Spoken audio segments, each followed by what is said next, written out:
अगर शिव अपना तीसरा नेत्र नहीं खोलते तो शायद उनका इतना महत्व न होता जो उन्हें आज दिया जाता है। तो क्या हम भी अपना तीसरा नेत्र खोल सकते हैं? अगर हां तो कैसे? शिव का सबसे अहम पहलू यही है कि उन्होंने अपना तीसरा नेत्र खोला। उन्होंने और भी बहुत कुछ किया।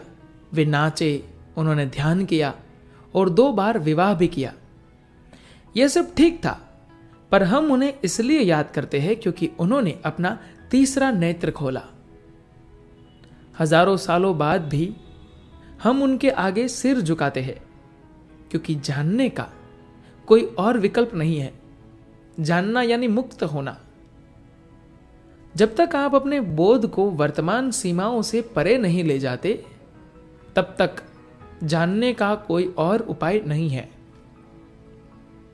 शिव का महत्व इसलिए है क्योंकि वे उस बोध को पाने में सफल रहे जिसे दूसरे लोग नहीं पा सके। मानव जाति के जिस चीज को देख नहीं पाई उसे वे सहजता से देख पाए। तीसरे नेत्र का यही मतलब है। लोग कहते हैं कि जब शिव ने तीसरा नेत्र खोला तो उसमें से आग निकली। यह आग इस बात की प्रतीक थी कि जो कुछ भी उनके भीतर छिपा था उन्होंने वह सब जला दिया। उन्होंने अपने भीतर से वह सब जला दिया जिसे जलाया जा सकता था, और फिर उनके हर पोर से पसीने और रक्त की जगह भस्म फूटने लगी। यह इस बात का प्रतीक था कि उन्होंने अपने भीतर से अज्ञान के एक एक कण को जला दिया, वह सब जिसे सच माना जाता था। जब एक बार यह हो गया तो उनके लिए तीसरा नेत्र खोल पाना मुश्किल नहीं रहा। तीसरे नेत्र को खोलने के 2 उपाय हैं। एक उपाय है आपके भीतर एक खालीपन हो जो दरवाजे को भीतर अपनी ओर खींच ले और दरवाजा कुदरती तौर पर खुल जाए। वह दरवाजा खाली जगह होने की वजह से भीतर की तरफ खुल गया है। शिव ने न केवल अपने विचार, भाव, रिश्ते, अपनी चीजों को जलाया है, बल्कि अपने वजूद को भी जला दिया है। अब पूरी तरह से खालीपन है, तो दरवाजा भीतर गिरेगा और खुल जाएगा। तीसरा नेत्र खोलने का एक और उपाय यह है कि आप सब कुछ अपने भीतर रखें। अपने भाव या विचार को प्रकट करने का आपके पास कोई रास्ता नहीं हो। आप एक शब्द भी नहीं बोली।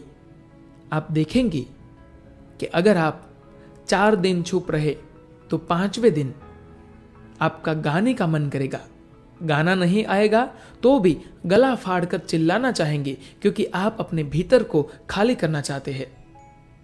पर अगर आपने कुछ भी बाहर नहीं जाने दिया तो इतना दबाव होगा कि आपके भीतर एक दरवाजा खुल जाएगा। यह एक और उपाय है। हालांकि अगर आप डिप्लोमेट है, अगर आप मध्यम मार्ग में यकीन करते हैं, तो इसका मतलब है कि आप कहीं नहीं जाना चाहते। मध्यम मार्ग को मानने वाले अपने जीवन में कहीं नहीं जाना चाहते। ये और कुछ नहीं, बस आपके जीवन का आरामदायक दायरा है। इसका मतलब है कि आप हमेशा कुछ करने से बचना चाहते हैं। यही मध्यम मार्ग है।